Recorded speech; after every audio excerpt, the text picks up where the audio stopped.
This is the Need to Know podcast from the Computer Information Agency with information for business and IT professionals. To support this podcast, visit donation.ciaops.com. This is episode 50 with Susan Bradley. Welcome along to a special Need to Know podcast from the Computer Information Agency. My name is Robert Crane and I'm glad that everybody's joined us for this episode. I'm proud to announce that this podcast is now at its 50th episode. And for this episode, I've asked our original podcast invitee to come back. Welcome, Susan Bradley. And I'm honored to be here on your 50th show. Congratulations. Thank you very much. Yes, I started all the way back on August the 25th, 2010. So it's taken a long while to get to 50, but I think we've progressed a long way since the first one when it was all done. I think we did it over a live meeting, and it was right. I think the audio quality was a bit poorer, but we've managed to improve all of that technology and push it out so it comes out through iTunes. So it's amazing what happens in a short, almost 3 years time. So sure. What I'll do is I'll let Susan introduce herself and let everybody know who you are and what you're doing. As was said earlier, I'm Susan Bradley. My background is I'm a bean counter by trade, a CPA, but even that position is like changing in this day and age.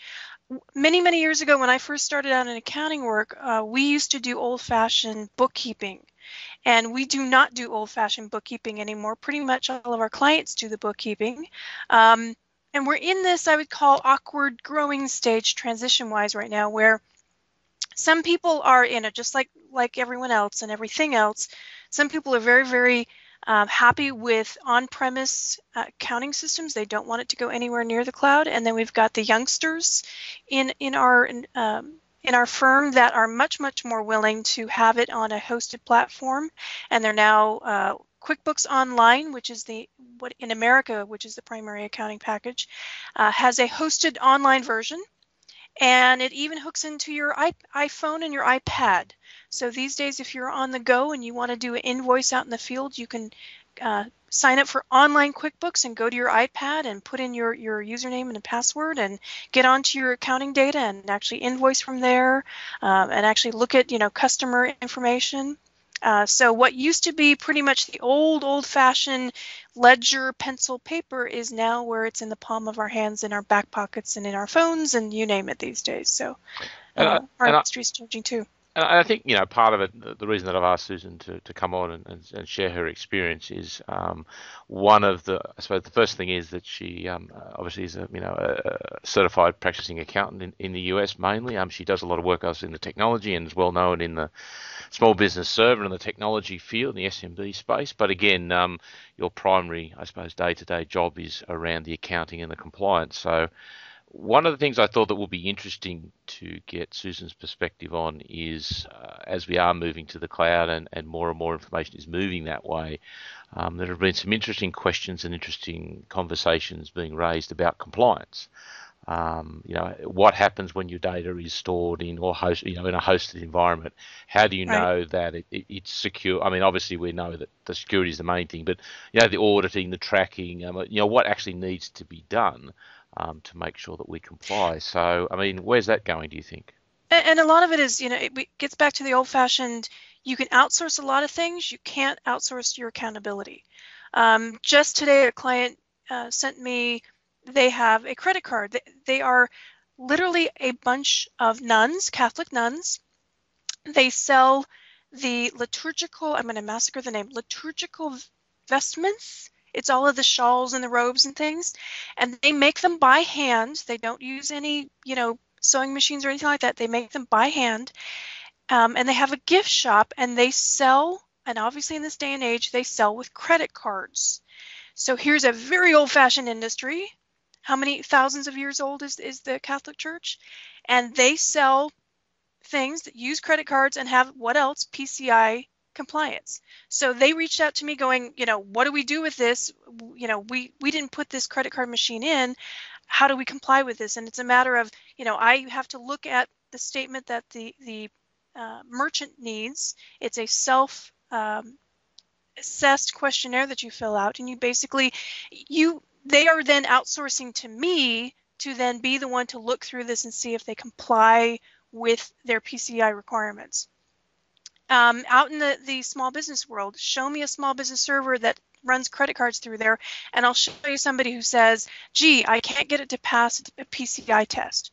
So the industry, the main industry right now that has a lot of compliance, where you see it most, and especially it really, really hits the small business, is the credit card industry. I'm sure everyone has heard about Heartland Payment Group, where they've had data breaches. And in the credit card industry, they're wanting to make sure that you have some basic security requirements in play. And it's actually, when you read the self-assessment checklist, it's actually a very good thing. Some of the things we should be doing and we don't do. It is my very opinionated opinion that if you accept credit cards and you store them inside a computer device that's inside of a network, I honestly do not believe a small business server environment can be secure and pass a PCI test. What I mean by that is, if you go look at the PCI checklist, there's quite a few, you need to separate this network from that network. You need to separate this role from that role. You need to not be logging into an internet-facing device when you have credit card information. And guess what we have? That small business server is an internet-facing device. So one of the things we need to do as people looking at compliance is say, okay, number one, identify who you have to be compliant to. Sometimes that's a little tricky. Credit cards are the easiest. You go to the PCI compliance. I'm sure you have equivalency in Australia. Mm-hmm. It's also hard from the standpoint if you are working with a firm that has multiple locations. I'm sure in Australia you have firms that go worldwide. So you don't only have to worry about Australian laws. You have to worry about, I'm sure, Chinese laws, Hong Kong laws, and that's hard to do. So the best thing I'd recommend in that case is to reach out to another IT pro in that other area, or reach out to the client themselves, because they usually have an industry association that provides them with a lot of information about compliance.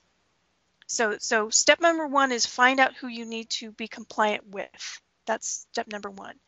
Step number two is look at what kind of environment you have and see if you're, how much work do you need to do in order to be compliant with that checklist or that industry or whatever. And especially right now when we're kind of reevaluating our networks and kind of rejiggering where we're putting things, it's a good time to step back and say, okay, is it really good that that credit card information goes there? Maybe there's a better way to do it. Or is it good that email that contains personal identification information goes here and is not encrypted? Maybe there's a better way to do that. So again, step back and go, where is this data going? Identify the critical data, and then where should it be going in a better way? So, I mean, obviously, what's happening is as our space is changing and clients are driving, trying to drive the cost down, they're wanting to move their data and their information to the cloud for convenience, and a lot of the big vendors are pushing this. But it does raise some unique issues, some unique examples. So one of the examples that was brought to my attention recently was an organisation that I know that basically goes in and does receiverships of business. They were called in to do the receivership on a business, and the business hadn't been paying their hosting bills for 3 months. So when the receiver came in and said, well, we need to access all your emails and we need to follow the trail, the host said, well, we're not going to release any information or unlock those accounts until you pay us the outstanding money. And that was that's a very interesting, haven't heard it, first time I'd heard of that. So again, this is one of these sort of situations that makes you step back and think, that we're going to see a lot more of that. I mean, what's your sort of reaction in general to the move to the cloud? I mean, is compliance going to be more challenging? It depends. Don't you love that phrase? It depends. I'll tell you where it's going to be challenging, and it's one thing that the industry is I don't think keeping up with it right now is in my firm, I also we specialize in litigation consulting, and so one of the things I help out with is forensic computing. I wouldn't say I'm as good as the big guys that go out there and, I'm certainly not in the FBI range, and I'm certainly not, where I take down an entire botnet or something like that. But certainly I go in, and if somebody says, we need to find a certain email, we do a review and a forensic review of a computer system. Okay, it's easy, relatively easy for me to do that on a computer these days. I bring the hard drive in, I do an extraction of the data on the hard drive. I then run it through a tool that allows me to search for things. My job is done. Now, let's go and say, let's put all that email in the cloud. I then, I now have to get either a authorization from the client. If it's a situation where we're on the other side, I may have to get some kind of legal authorization. I may have to get additional tools, because if it's in a tenant environment where I'm not allowed to see anything else but that client, I have to make sure I only extract data from the client. Like you said, what if they haven't been paying their bills? There's certainly information somewhere. At this point in time, we don't know if the hoster has deleted that information. Some hosters do keep it up there for a bit. Others turn it over so fast that that data is gone. As far as logging information is concerned, again, how long do they keep their logs? We just had a KB article come out in regards to Office 365, and let's see if I remember the data points. It was, if you do a hard delete, that we're used to in the small business world about a 30-day retention on emails. And when I say 30-day retention, that's assuming that you really, really do delete it, and not do like a lot of people do, where they delete it and it's in the deleted bin and it doesn't really get deleted, so it's still there. If you do a hard delete of the email and it is out of the Outlook client and it's sitting in Exchange server and it's got a 30-day time where it sits there before it deletes, Office 365 is only 14 days unless you change it. So knowing how much of a window you have to get things back. And that's a big change of, we're kind of used to, oh yeah, fire up the server, go in, get the Exchange database files, and it's not that way anymore. The other big change is, again, on-premise machine, I would look at the Internet Explorer history files. I would get DAT files off of there, see what files they were accessing. If you have a Chrome machine, where's your log files? It's up in the Chrome browser. It's up on, Google servers. So it's a big difference in how you can prove some of these things in the audit trail. And another good example that I came across is, a reseller came to me, same sort of, again, company was put into receivership. The auditors came in to check the business, and they'd been running on, a cloud-based solution that they're running actually on Google. And before the receivers had taken, possession or taken control, all the staff, including the managing director, had gone through and basically, hard deleted all their emails. And the plan that they were on with Google, there was no recovery option. They've been doing everything through a browser. When they did a hard, a shift delete of everything, it was gone for good. There was no way at all it could be recovered, and there was, something like $5 or $6 million worth of, being owed to the creditors. I mean, that's a very serious situation. And again, it may be rare in this case, but as more and more information moves into that sort of space, it's obviously not fair to the people that are out that amount of money being owed to them. Right. And some of this is because it is a bit new. Some of the laws and regulations haven't shifted to take that into effect. When you do go onto cloud, one of the first things you need to ask yourself, and ask, as the business owner, as the IT decision maker, what is the retention period? How can I get my data back? When there is can I move it to another location? Can I move it off? Can I, somehow retain it, even if it's in a different format? Can I get that information off? Cloud, when you choose a cloud vendor, make sure it's a portable data. You can encrypt it, you can do whatever you want with it, but make sure that you can move it from, wherever it's at to another location. And I think part of that too is again the thing that I always recommend, especially in the Office 365 environment, and I believe Google has the same sort of option. If you look at it, is the legal hold option. So again, Yeah. the small business plans, the cheaper plans, they're cheap for a reason. They're basic emails, but you really got to look at it and say, as a professional, and I want to make sure you as a customer are compliant. You know what? Paying that extra money for a mailbox that includes litigation hold, the ability basically to retain all changes and do discovery and retain information for whatever period of time, it's going to pay for itself at some point down the track. So again, this is part of the thing that I try and inform retailers about. You see, you really need to go to your customers and say, look, this is our recommendation because it gives you all of this, and sure, it's an additional cost. If they sign off and say, look, we don't necessarily want that, okay, they've made the decision, but I think you need to be, as Susan says, an informed reseller and go to them and say, you know what, this is a really good thing. And certainly, and I'm sure Australia has similar laws. There's certain industries that if you do not follow the rules of retention of information, there's serious penalties involved. Yeah, exactly. The classic one for us is our tax department, our equivalent of the IRS, is that records need to be maintained, I believe, for 7 years. So again, if Ours are 7 as well. yeah, Yep. if they come to you and say, look, we need to see the proof of this email, this receipt, have you got it? So, oh, no, no, so it was deleted after 14 days. Sorry. Well, that's just not going to wash for them. The business is going to cop a fine because, again, part of the compliance that you operate under is having that information for a period of 7 years. So again, I think again it's something that a lot of customers, especially, and maybe some resellers, need to look at in this new transition to the cloud. Is to say, you know what, we were comfortable with these tools and this ability in a on-premise small business service solution. And if the client does want to go to the cloud, well, what are our options to make sure they still do comply with that?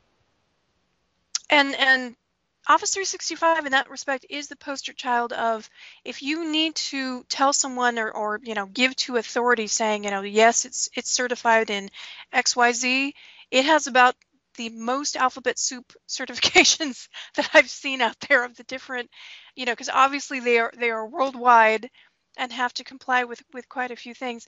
I will say there's certain things about Office 365 that do annoy me as a control freak that I am.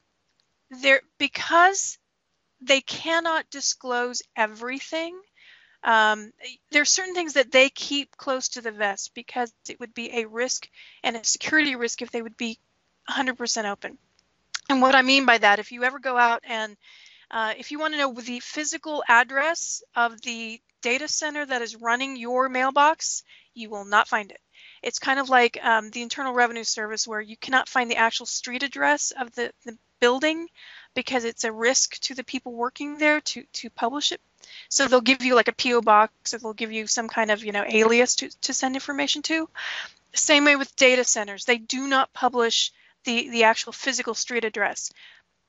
Probably people in that area know where it's at, but they don't physically, you can't go and knock on the door and say, I want to see my server that has my data on it. That's not going to happen. Uh, The uh, other thing that, yeah, no, go go on, go ahead. on, no, go on, keep going. I was going to say the other thing that does not happen is, if I'm the control freak, I'm the patchaholic. People know me from years of giving information about patching on the patchmanagement.org listserv, as well as on Windows Secrets.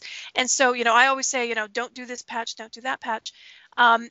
If you wanted to know exactly when XYZ patch was installed on a server, they don't do that as well. Again, that's another one of those. They don't tell you on Tuesday at 10:45 a.m. is when they bounce the servers, because it would be a risk to the system to say, when the patches were on. In addition, this is one of those things where I've heard enough rumors. I don't know for certain. Microsoft is one of those things where they let all customers be secure at the same time, but at the same time, Office 365 being a little bit more target on the front side, they take measures on Office 365 that they wouldn't normally take on the normal on-premise machine. And what I mean, and when people say, well, what do you mean you're not getting the same premise? It's just a matter of where you're putting the server and what things you would do to protect it. If you yourself was building cloud services, you would put things in front and you would take and do alternate things to give yourself time to deal with security issues. So I'm sure you're the same way, where you've heard hints and things that they do mitigation things that you wouldn't normally do for an on-premise server, just because they're where they are and who they are and what they do. I think also too the interesting thing was, and again, it was what the point you raised there about the exact patch version and what levels this, and when I again I think coming from a small business a small business server style environment, you want KB article 946728 installed. Yes, it's installed. I can see it. I've actually installed it. I'm comfortable that it's there. And wanting to see that on the data center. So when you take that back to the people who operate this, again, it's a completely different world once you start delving into it, because you've got, like you said, the ability, the thing that people don't necessarily want to let you know the exact time they patch and when they reboot and their schedule, and it's all being done. And the other side of the coin is now we're talking about massive scales of computers. There's not just one Exchange server running everybody's mailbox. There's in different data centers Right. and front end servers, and so suddenly it becomes like I said, you could go to walk into a premise and you say, right, where's your server box? There it is, right? Run Windows Update, right? Reboot, patches are on. I know that. I've full control of it.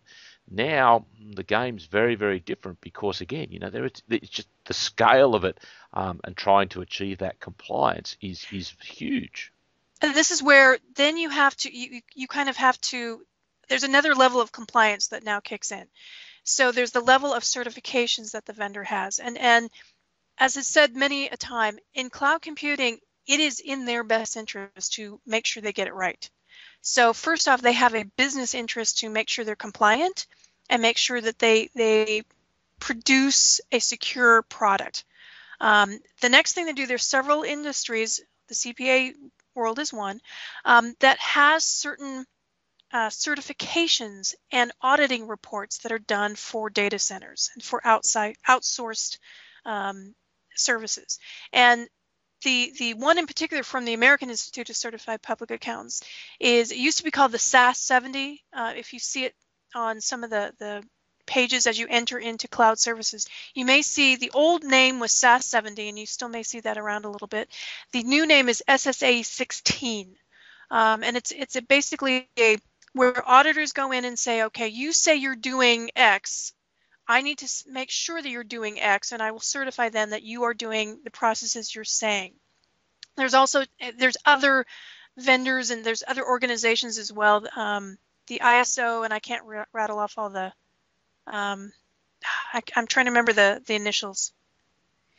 If you go out to the Office 365 white paper, we'll put it in the show notes. There's an Office 365 white paper on security and compliance, and they list all of the vendors that they have to comply with, and it's all of the alphabet soup vendors that they have to have auditors come in and make sure that they're doing what they say they're doing. So basically, there's a layer of people out there that are now tasked with ensuring that what the vendor says they're doing with your data is what they're doing with your data. So I think that, I mean, that's an interesting question, because again, again, it's this scale of things. So we've got, like you said, you've got all these, all these great certificates and ISO standards and data safe harbor and all this sort of stuff, and that's great. Looks great. But again, if someone comes into your business when you've got an on-premise solution and says, right, is your server got password longer than 16 characters or whatever? Yes, I can show you that. In the cloud, that's going to be tougher, because again, when I sort of asked specific questions, it comes back to, oh yeah, well, go and look at this, look at the website, or we do this ISO standard. You'd have to drill into the ISO standard. We do conform to that.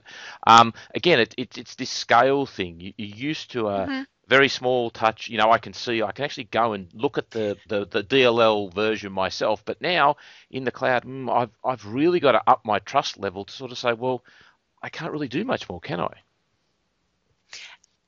And this is that trust thing that you do have to step back a bit and say, there are organizations, there's processes, No, I can't touch every single DLL on that cloud, but they're not going to be in business very long if they're not doing the right thing. And I think that, and again, here's another interesting, conversation. I think that you've got to look at, there are a lot of top line providers. So you've got, Office 365 through Microsoft, Google, Amazon. But then what about the compliance of maybe the lower tier players? You've got Rackspace, you've got, right down to a local provider who only services, one unique area. I mean, the big guys obviously are doing the compliance because they have to. They get lots of customers, but I see a lot of resellers also going to smaller providers. I mean, there's a risk there, surely, isn't there, around compliance for them as well? Um, yes, but at the same time, keep in mind that they won't be in business long if they aren't compliant and if they aren't doing a good job.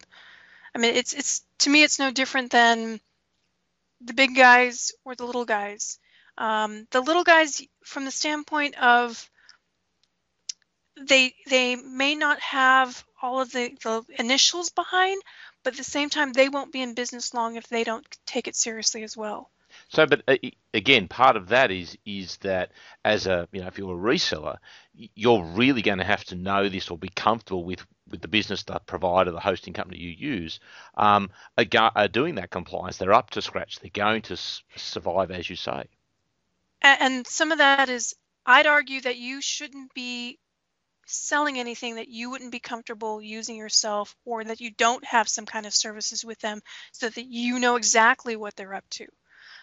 If there's something that kind of use that the bean counter, can they eat is a phrase that my father is a retired Internal Revenue Service, and when he was auditing people and what they were reporting was not jiving with what he saw them doing, he'd always have this phrase like, how can they eat? If their income was this, and you're like, wait, they're not, something's not right here. The same thing when you're picking vendors, and even the smaller vendors. If it doesn't feel right to you, if some of the answers they give you when you do start pushing them for answers, if they don't give you what you are comfortable with, then it's not somebody you want to do business with. And I think that would it be also fair to say that coming from the small business crowd or whatever, that it took a while for that community or the community to get security. I mean, basically they were just putting the boxes in, configuring it all up. Would you say only it's only been of the last thing as they become more professional, they've worried about security, that they're going into that depth? So is that a fair comment? I think we still have a ways to go, especially when it comes to small businesses and even larger businesses, and the use of passwords and online these days. I mean, there's still so many times I see people reusing the same passwords and having really bad password practices. And right now, that's so front and center when it comes to cloud computing, that a password is basically between you and that service. We don't do it well in on-premise, and I'd say we don't do it well in cloud and hosted yet. And I think, Um, and is it a fair comment? And this is something we chatted about just before we started. Is it going to get to a point where the millennials, the people born after the year 2000, just don't care? I mean, they're doing everything in public yes, anyway. I mean, so what? A password's a pain in the neck. I don't care. I mean, is it going to get to that stage? I think so. As the Facebook generation grows up and us fuddy-duddies die off, I think it will get to that point where, yeah, I think it's always going to be a balance between the end user and the accessibility and the bother of the security. There's always going to be a struggle. I don't think we're ever going to solve that. I mean, look at the infamous Star Wars, Star Trek. I mean, did they solve it? I don't think they solved it either. Mm. Well, I think again, it's one of those, key things, and why do I need a complex password? And to an extent, the cloud, Office 365, for example, is enforcing that you do have a complex password. But again, then you get into these, and it's doing the inverted commas, the right things, and making you reset your password. But again, it's not something that the end users are comfortable with, or that they can manage, or they can handle. And this has always been the fallout, the fall down of any information service, whether it's on-prem or in the cloud. you can see that already the number of services out there and the number of companies that are putting two factors, and they're trying to make two-factor easy. So it's something that you don't, it's not going to be another password, it's going to be some other device, or in the case of like, even in my office where we use Auth Anvil, it's on the phone. So it's not a bother, it's something we have with us at all times. And that's the key to making these kind of processes easy. I mean, if you think about Star Wars and Star Trek, I mean, they had, it was their voice, wasn't it, that Yeah. authenticated many things. So I mean, we're gonna have to evolve into having some kind of authentication devices that are easier to do, and not, and less easy to spoof and things like that. So, I mean, looking at the opportunity, obviously trying to get resellers into a position where they can make money out of, the cloud services or make money on whatever IT is going forward. Would you say that there is an opportunity for people who are looking to make more revenue, more opportunity to do a deep dive into the compliance, push themselves as, we've done the research and this is the compliance. Is there an opportunity to present that to customers? Is that something that would resonate with customers, do you think? It is. I will warn you that it's not easy, because you do usually have to have some kind of initials on the backside. It's an expensive profession, so it's one of those that, go into it with your eyes wide open and realize that while it has a future, it's something that you have to do an investment in. These days, especially with so many different cloud services and offerings, it's, as a small business owner myself, you want to make sure you pick something that works. And being that kind of decision maker person that filters out all of the different products and all of the different offerings, even not getting into the compliance side, I see a need for some kind of trusted advisor, trusted person that says, no, no, no, that one doesn't work. We've used this in this kind of industry and it doesn't work over here, and we really recommend this. And because you really, as a small business, you don't want to try something and go, oh, that didn't work, and let's pull out all of our data and now go try the next thing down the street. You want to pick something that will work for you.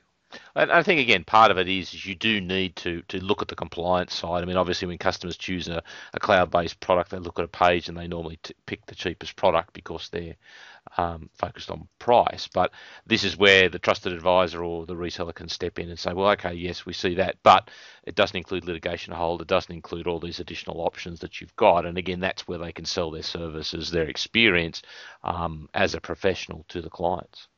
Right. Exactly. And I think again that sort of echoes back to the small business sort of feel. You would go into business and say, well, you know what, we could put in all workstations, run a work group, but if you put a server in and spend a bit more money, you're going to get AD, you're going to get forcing secure passwords, group policy. So again, it probably is something very similar. And it's always interesting too when people say, oh, my small firms, they don't want the cloud. It's how you bring the cloud into the conversation. In my own firm, when I go to the partners and I say, do you want us to move all the data and move all the email and move everything to the cloud and have it, on a server? It'll be in a data center. It'll be, secure and all this kind of stuff. They say flat out no. They want to make sure that they have access to where the data is, that they can. If someone comes in and says, where is my data, they can point to the box in the corner and say it's there, regardless of the fact that there's, backups, regardless of the fact that email goes through the cloud, regardless of anything else, they still are of the mindset that they want to point to the location. When I then change the phrase a little bit, if I change the question and I say, would you want a copy of the data in a cloud, or a synchronized copy, or something where, fall over, that they're comfortable with, and that they say, they would be interested in something like that. So if your client isn't interested in everything in the cloud, so many people these days are interested in a copy on the cloud, or a synchronization of the data on a cloud. And that's the kind of things you can look at as well. And I think too, and part of our earlier conversation is as those managers, those who have been in the game for a long time, move out of those roles, when you get people who are, who have had technology ubiquitous throughout their lives, they're probably not going to worry about it because they see the convenience. They're comfortable with the data living somewhere else, Yeah, and that's definitely the trend. But you're right. I mean, it's a matter of going to the customer and explaining to it. But I think part of it is to present a balanced argument, to be informed in the choices and in the options that you're presenting. It's okay, well, if you do it this way, these are the advantages. If you do it that way, and again, I see that no different as stuff that any traditional reseller has done for clients. It's just a matter of, importantly, you need to be informed and again, look into the products rather than looking simply at price. true.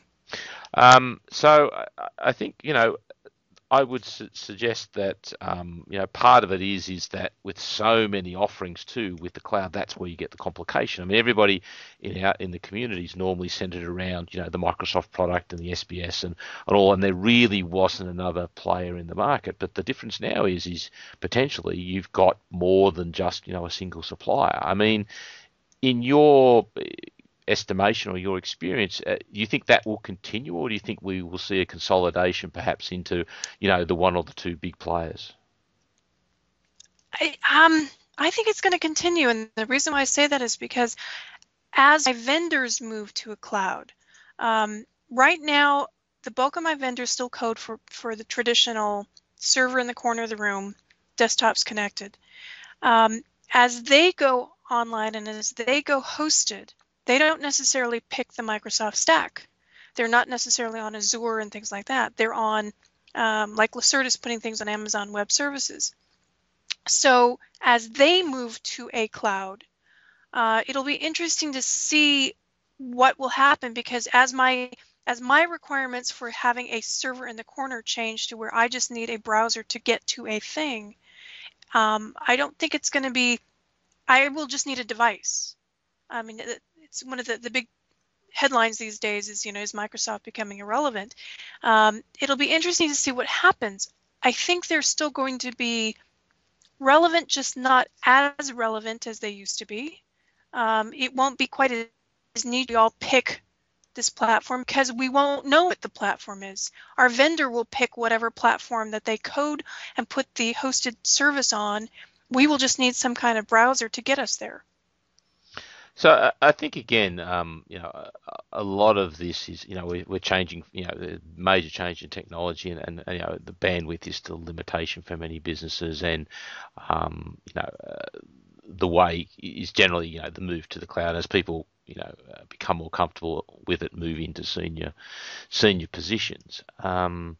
It really is it? It's something that we would all suggest probably can't be ignored. And again, it's a matter of being well informed, especially around the compliance and the security and all that sort of stuff. I mean, what's your recommendation? What's the best place to start looking for that sort of information? Is that we go trolling through websites, or do you tap somebody perhaps in the community, or is it that easy or that difficult to find? Start out with, there's a really good place called Cloud Security Alliance, and I'll give some of these links in your show notes. There's a top 9 notorious 9 computing threats.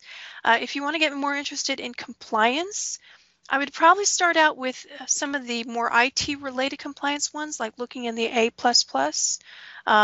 You can also look at the CISSP. There's a couple of people out on the SMB managed services list that are very helpful in kind of, if you reach out to them and kind of, throw some threads out there and say, hey, I'm kind of interested in some compliance. They will warn you it is not easy. They will warn you that it's an investment. It's not going to be one of these, kind of, any kind of compliance usually is not kind of some kind of paper mill Microsoft certification. It's not something where you get it and then you put the letters behind your name and you never really worry about it after that. Usually compliance certifications need annual recertification. They'll need annual education. So it is, like I said, it is an investment. But certainly reach out to the guys on the SMB Managed Services list and just say, hey, I'm kind of, interested in that. I'm toying into that. What are you seeing? And there's a couple of gentlemen out there in particular that are very helpful in sharing. So, in general, I mean, we're just talking for the average reseller. I mean, is compliance something they need to pay attention to? Obviously, I would say it certainly sounds as though you would, Yes. even on-prem or even in the cloud, it is a very important part Well, of businesses going forward. let's not even put cloud on the table. Let's get into lowest common denominator, what I would consider the lowest amount of technology. Any kind of credit card scanning device, even if it's the plain old telephone device, requires a piece of paper and a checklist, and you have to call up the merchant vendor and say, yes, I'm compliant. Yes, I take care of the credit card information. No, I don't save it. I shred it or destroy it or whatever. There's compliance even in as little technology as a little tiny telephone-based scanning device. You have to say that you're compliant. And here's a situation where I've got customers that go, gee, the bank just put this in. I have no idea. What are these questions? Can you fill this out for me? And I say, sure, just fax it over. I'll take care of it. So even as low end of technology as that is a compliance project. And would it be fair to say also in your experience, are you seeing more, discovery requests, e-discovery requests, those sort of things being made out there? Certainly in our litigation environment, when many years ago, we used to say, we want to see the paper ledgers. We like to see copies of the ledgers. Now we don't even say copies of the paper ledgers. We literally write down there, we want to see electronic, the backups. We want to see this information. We will specify if the job requires looking at emails and communication, we will specify that. The entire e-discovery. And if you're interested, let's now go to where you're not looking at the compliance of technology, but you're looking at investigating in the forensics. There's a firm down in California, Pasadena, Guidance Software down in Pasadena. They have a certification process as well for their technology, and it's a forensic tools that goes through and will gather information, look at data. It's basically an overgrown search tool, if you will, where you extract the data from the hard drive. You put in you put in your search queries, and then you get the information out from the data. As they go more cloud-based, that industry is changing as well. So they're starting to get more tools that look into browser-based artifacts, as it's called. So there's that's another kind of compliance and investigation industry that people may want to look into, because that's also getting bigger and bigger and more So, complicated and changing all the time. so it would be fair to say, I think, based on our conversation as we look towards, wrapping this up, you would say that no matter what the technology, security is still going to be important, compliance is still going to be important, and if anything, discovery and e-discovery is something that will become more and more important, based on the fact that our communications are basically all digital now. Right. So I think that, in summary, what we could probably take away is that, if these things are important or growing in importance, and like them or not, there is something that all businesses need to be aware of and may need to conform to. There's an opportunity for, people to become firstly more involved or specialize in that stack or included in what they're offering. So that they can generate revenue. But on the other side, if they're not interested in that, it doesn't mean that you should shy away from it. You obviously need to be aware of it and perhaps look at budding up with people, look at running scenarios. Okay, well, what happens if this, and how do I get this out, and how do I extract data from this host or this location? And even if it's a small business server, how do I get that one email out from 5 years ago? How Right. long will it take? And I think, they're the sort of things, they're the sort of scenarios that are probably worth running. Would you agree with that? True.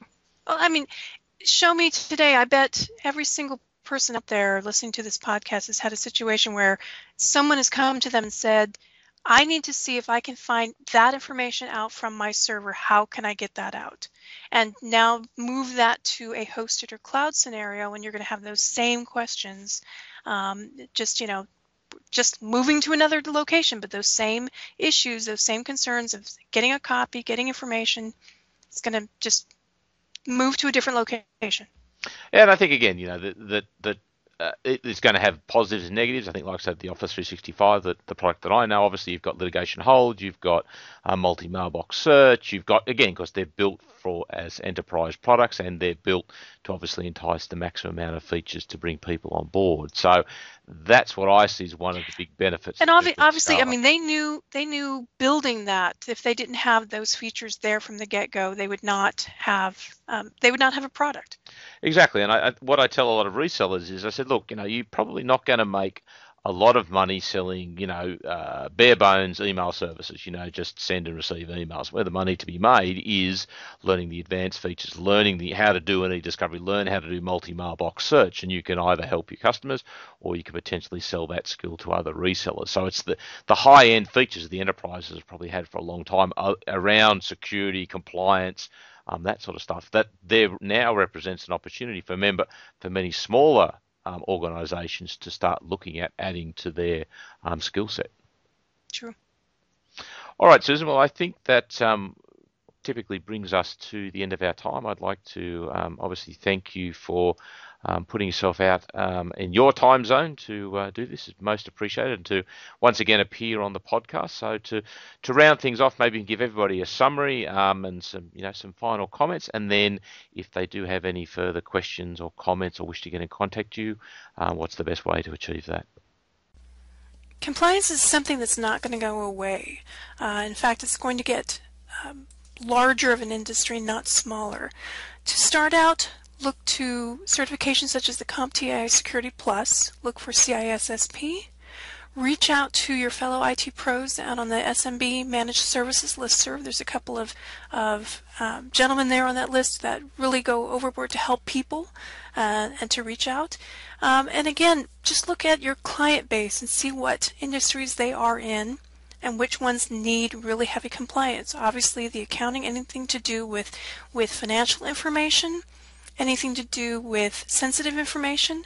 Look around at the personal identity information that they have, any medical profession. I mean, go down the list of the clients that you have and just think of in terms of how they are touched by compliance issues. It's not going to go away. It's going to increase. Forensics is definitely going to increase. Again, look at those industries and times that you've been asked to gather information and to get information and place it in a manner that it can be looked at by attorneys, and think of ways that you can provide more services like that to your clients, especially as it goes to hosted and browser and cloud-based services, because it's actually going to get harder to gather some of that information than it is easier.